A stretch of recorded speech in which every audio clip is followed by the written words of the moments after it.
The president will be outside the White House today talking not to White House correspondents, not to Sunday show hosts, but to meteorologists and weather correspondents from around the country to push his agenda for climate change. Now, the president's going to use executive authority to do most of what he wants to do. And John Podesta, the former Bill Clinton chief of staff, now helping this president in the White House, made a rare appearance in the briefing room yesterday to say if Republicans in Congress try to pass legislation to stop the president, they will fail. They'll find various ways, particularly in the House, to try to stop us from using the authority we have under the Clean Air Act. All I would say is that those have 0% chance of working. From a political standpoint, I have to say it's good to see Skippy back at the podium there. Skippy's John Podesta's alter ego. It's an inside joke on Inside Politics here. What do they hope to accomplish? And if the president has this power with his pen through executive authority, and this issue is so important to him, why they wait so long? Why not do this in the first term? Why not do this in the first week? Yeah, that's a question we've been asking about actually a lot of issues when the White House talks about this year of action that they're having.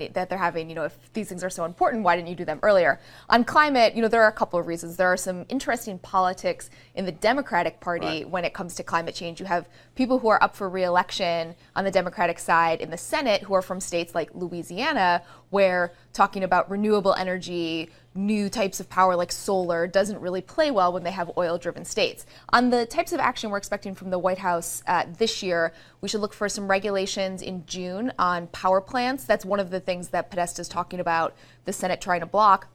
You know, there could be some other things that they're going to move down the line.